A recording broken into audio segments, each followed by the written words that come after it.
On va schématiser un peu. Je suis éligible au projet 100 000 logements.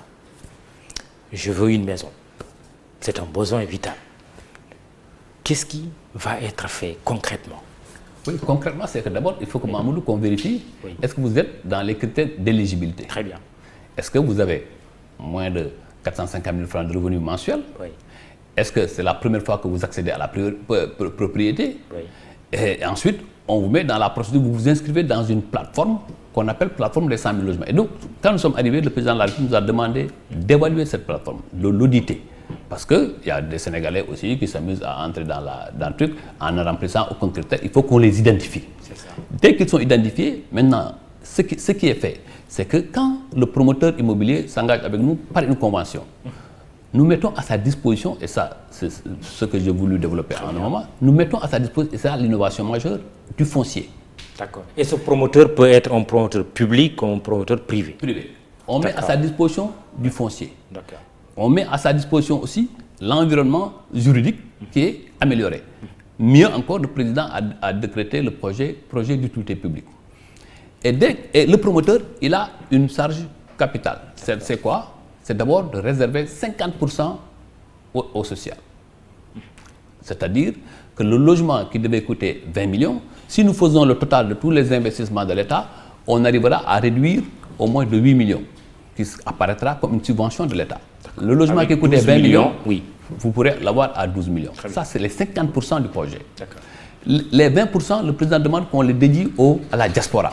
Les 30% qui resteront, le promoteur peut le vendre sur des prix qu'il va lui-même fixer pour pouvoir, le manque à gagner qu'il a eu sur les logements sociaux, pour pouvoir les rattraper sur les 30%. Est-ce qu'il y a un prix plafond? Est-ce qu'il y a un prix plafond?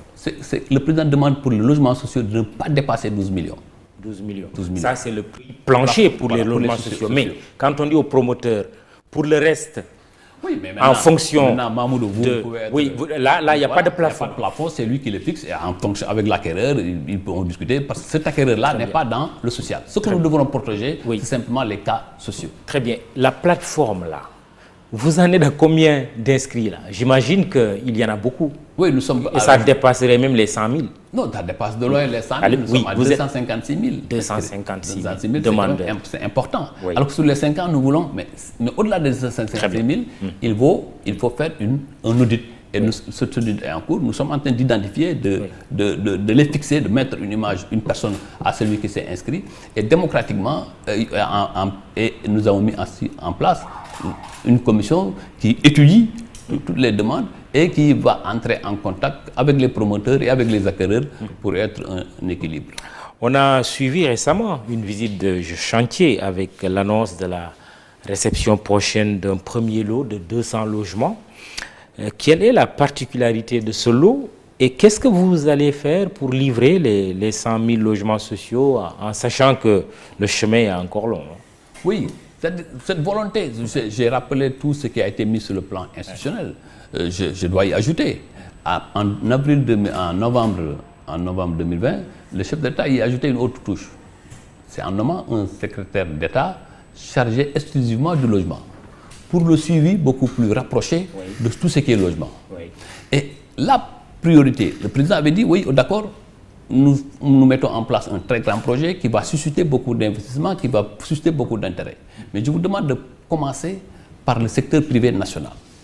Ceux qui ont accepté de s'engager, du point de vue national, il faut les prioriser. Mais tout en sachant que nous avons pris des engagements politiques vis-à-vis de la nation. Il ne faudrait pas aussi que des privés nationaux nous prennent le marché et après ne réalisent pas, parce que c'est nous qui répondrons devant le peuple sénégalais. Et nous a demandé maintenant de nous ouvrir à l'expertise étrangère, pour voir aussi, en respectant les lois et règlements de ce pays, comment l'expertise étrangère, le service privé étranger pourrait y entrer. Et c'est dans ce cadre-là que nous avons commencé avec des conventions signées au Sénégal. Une treizaine de conventions ont été, plus de 13 conventions ont été signées, dont l'une des premières, c'est celle de Bambilor, qui a été déjà expérimentée, qui devait travailler sur... du cas de Bambilor. Ça devait travailler sur 2000 logements. Les 200 sont déjà prêts. Et maintenant... Alors qu'il faut atteindre 20 000 logements par an. Oui, oui. Et vous n'avez que 5 ans.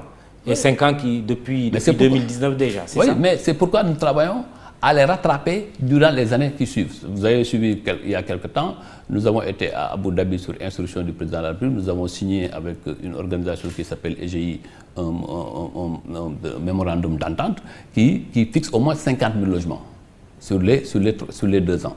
Donc, nous allons essayer de rattraper le temps perdu, parce que le temps perdu, en réalité, on dit temps perdu, mais il est perdu entre guillemets, il fallait d'abord travailler à la mise en place institutionnelle de tout le cadre et que tout soit sur des bases très claires, que le cadre réglementaire soit bien installé. Et aujourd'hui, nous sommes en possibilité de pouvoir dire que le projet est très bien installé. Bon, en tout cas, le constat, c'est que 200 logements sur 100 000, c'est presque une goutte d'eau dans la mer. Non, mais Mamoudou, vous pensez que vous allez vraiment pouvoir rattraper cela? C'est pas 200 en vérité. Oui. C'est-à-dire que ce sont les 200 premiers qui sortent de... Oui, oui, je suis d'accord, je parle de ça. Je parlais tantôt de 13 conventions qui étaient signées. Oui. Si nous terminons dans les mois prochains toutes les conventions nationales que nous allons signer, au bout d'1 an, au moins l'expertise sénégalaise va créer 28 000 logements. Ça c'est un record, c'est inédit.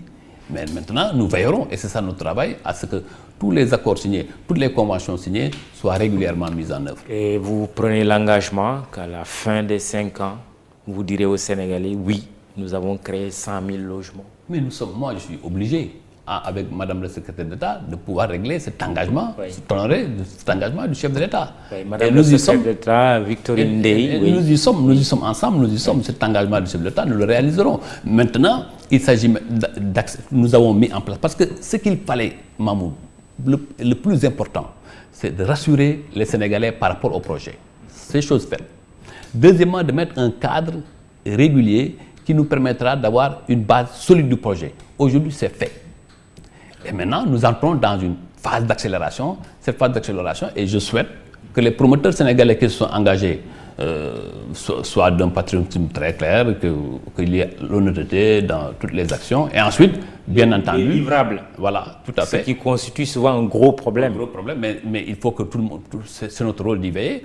Et le deuxième aspect, c'est que nous nous ouvrons à l'étranger. Aujourd'hui, il y a des Maliens qui s'intéressent à ce projet, des Marocains qui s'intéressent à ce projet, des Qataris qui s'intéressent à ce projet, des Émiratis qui s'intéressent à ce projet. Il y a le monde entier en train de vouloir venir voir ce qui se passe au Sénégal. Mais le chef de l'État nous demande toujours d'être dans un cadre de respect des lois et règlements de ce pays. Ces 100 000 logements à construire sont-ils équitablement répartis à travers le pays au nom du principe justement de l'équité territoriale qui est aujourd'hui un axe fort du plan national d'aménagement et de développement territorial? Mais ce que nous constatons, c'est que tous les investissements, depuis l'indépendance à nos jours, c'est l'ouest du Sénégal, Dakar, Thiès, Mbour.